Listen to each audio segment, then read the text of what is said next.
Bonjour. Alors, j'avais envie de toucher un argument aujourd'hui, c'est être un clone ou quelqu'un d'unique. Alors, vous allez vous poser la question, certainement en vous disant qu'est-ce qu'il veut dire par clone ou par quelqu'un d'unique. Bien, c'est très simple en réalité. Un petit exemple, et j'avais envie de toucher cet argument-là parce que justement, ça a été quelque chose que j'ai vécu concrètement hier. Une personne qui est venue me voir avec son fils d'un certain âge, vers 18-19 ans, et donc on discutait comme ça, et donc son fils a du travail à faire sur lui, bref, peu importe, à éliminer des blocages qui remontent à son enfance, ok. Mais cette maman me dit, devant son fils, je voudrais qu'il soit comme les autres. Et là, je suis resté un petit peu surpris parce que je lui ai dit, comment est-ce que vous voulez qu'il soit comme les autres? Ça veut dire quoi?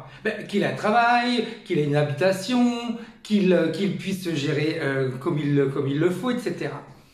Et je lui ai dit, mais le gros problème, c'est que vous me dites, vous voulez qu'il soit comme les autres, et en même temps qu'il soit épanoui dans sa vie. Si le fait qu'il soit épanoui est différent d'être comme les autres, ça implique quoi?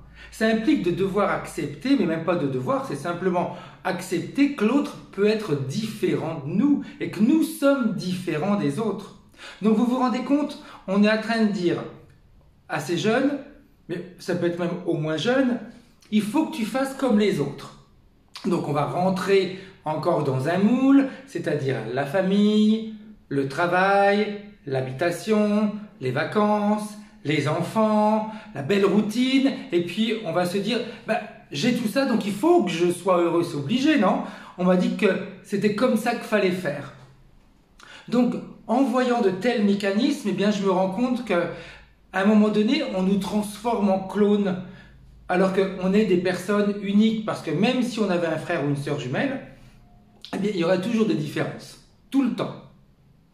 Donc, de personnes uniques, on nous transpose à personnes clonées. Vous comprenez bien que dans notre tête, et pour notre bonheur personnel, c'est compliqué, c'est impossible que ça fonctionne. Comment est-ce qu'un diamant, vous voulez le faire devenir en réalité un charbon? Alors qu'on sait très bien que le diamant à l'origine était du charbon qui s'est transformé en diamant. Mais on ne va pas faire retourner en arrière.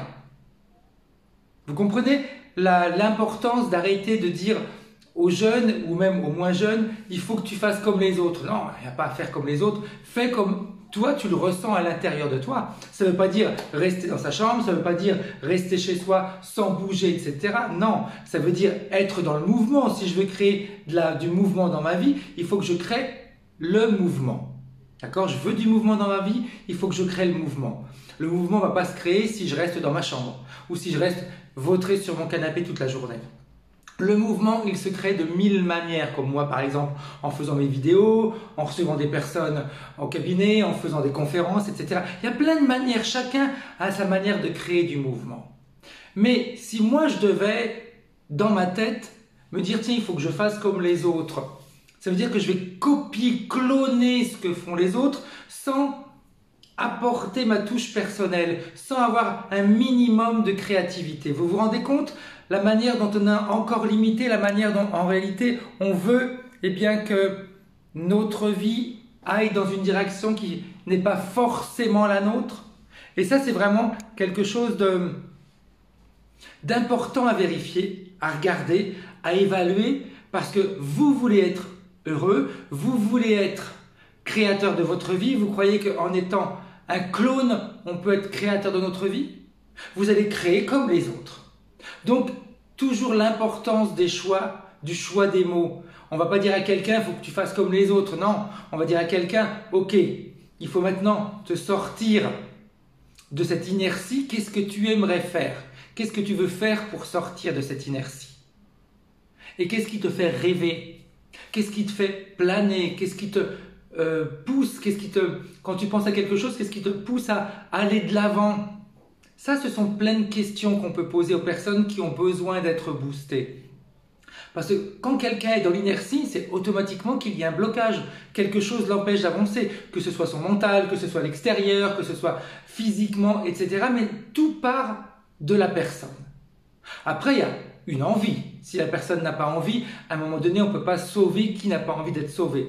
Mais les personnes qui ont envie d'être sauvées, eh bien, inutile de leur dire il faut que tu fasses comme les autres. Non, c'est tu te poses, tu te regardes, tu regardes à l'intérieur de toi ce que tu aimes, ce qui te fait vibrer, et en fonction de ce qui te fait vibrer, vois un petit peu de quelle manière tu peux créer ce mouvement autour de cette vibration.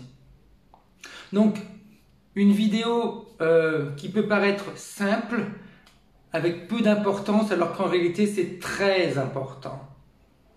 Fais comme les autres, deviens un clone, deviens une copie, deviens l'ombre de l'autre. Et je me rappelle, on dit toujours en italien, il y a une expression qui dit « una copia è sempre una brutta copia ». Ça veut dire quoi? C'est qu'une copie restera toujours une mauvaise copie de l'original. Soyez des originaux. Arrêtez de vouloir écouter ce qu'on vous dit quand on vous dit « fais comme les autres ». Non. Faites comme vous le sentez, dans votre créativité, dans votre manière de sortir de votre inertie. Ça, oui. Bonne journée. Au revoir.